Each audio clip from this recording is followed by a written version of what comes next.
नमस्कार विद्यार्थी मित्रांनो, डायरेक्ट सेकंड इयर फार्मसी म्हणजेच बघा विद्यार्थी मित्रांनो, ज्या विद्यार्थ्यांचा डिप्लोमा इन फार्मसी झालेला आहे तर त्या विद्यार्थ्यांना बॅचलर डिग्रीला डायरेक्ट सेकंड इयरला ॲडमिशन भेटत असतं डिप्लोमा बेसिसवर. तर मग त्यासाठी मग ॲडमिशन घेण्यासाठी तुम्हाला कॅप राऊंड थ्रू ॲडमिशन घ्यावं लागत असते.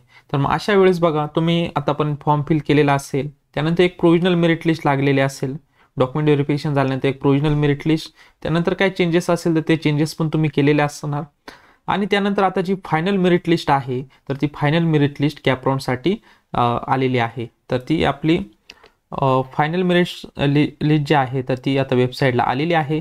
तर ती बघा, या ठिकाणी बघा आपलं state common entrance test cell जे आपलं direct second year pharmacy DSP तर याचं जे होमपेज आहे तर ते होमपेज जो याचं आहे, या ठिकाणी आल्यानंतर बघा Maharashtra diploma candidates check year visit यावर तुम्हाला क्लिक करायचं आहे. क्लिक केल्यानंतर बघा विद्यार्थी मित्रांनो, final merit list for admission to direct second year 4 year degree courses in pharmacy for academic year 25-26 for Maharashtra state diploma candidates. तर यामध्ये बघा मायनॉरिटी विषय दिलेला आहे, RMC म्हणजे काय त्याचं लॉंग फॉर्म या ठिकाणी दिलेला आहे. त्यानंतर या ठिकाणी बघा मायनॉरिटी टाईप दिलेला आहे, त्याच्या पुढं त्याचं लॉंग फॉर्म वगैरे दिलेला आहे. त्यानंतर मग खाली लिस्टमध्ये हे जे शॉर्ट नेम टाकलेलं आहे तर त्याचं मिनिंग काय असणार आहे या ठिकाणी दिलेलं आहे. PWD स्टुडंट्स म्हणजे पर्सन विथ डिसेबिलिटी असेल, डिफेन्ससाठी DEF दिलेला आहे, EW साठी इकॉनॉमिक विकर सेक्शन, अशा प्रकारे त्यांनी शॉर्टकट दिलेला आहे. तर वरती शॉर्टकट वगैरे बघून घ्या आणि त्यानंतर तुमचं जे नाव आहे तर ते नाव तुम्हाला चेक करायचं आहे.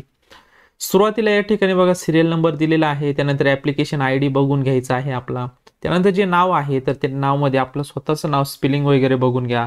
वडिलांचं नाव असेल, आडनाव असेल तर याचं माहिती जी आहे तर ती माहिती चेक करून घ्या.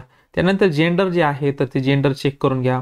त्यानंतर बघा जे डिप्लोमाला मार्क्स पडलेले आहे तर ते डिप्लोमाचे मार्क्स तुम्हाला चेक करून घ्यायचे आहे. त्यानंतर 12वीला फिजिक्समध्ये, त्यानंतर केमिस्ट्रीमध्ये किती मार्क्स पडलेले आहे ते बघून घ्या. त्यानंतर SSCला किती मार्क्स पडलेले आहे पर्सेंटेज, SSCमध्ये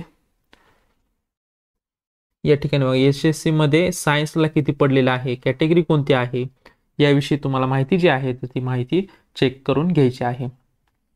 यानंतर पुढचे कॅपराउंड्स लागणार आहे.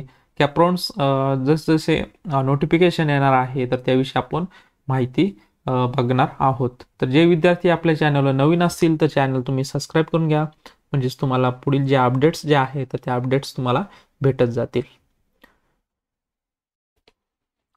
तर बघा विद्यार्थी मित्रांनो, अशा प्रकारे आज आपण जे DSP जे आहे डायरेक्ट सेकंड इयर फार्मसी यासाठी जे फायनल मेरिट लिस्ट जी आहे तर ती पब्लिश झालेली आहे, तर ती विद्यार्थ्यांनी चेक करून घ्यायची आहे. तर विद्यार्थी मित्रांनो, भेटूयात नवीन अशा एका व्हिडिओमध्ये. तोपर्यंत धन्यवाद.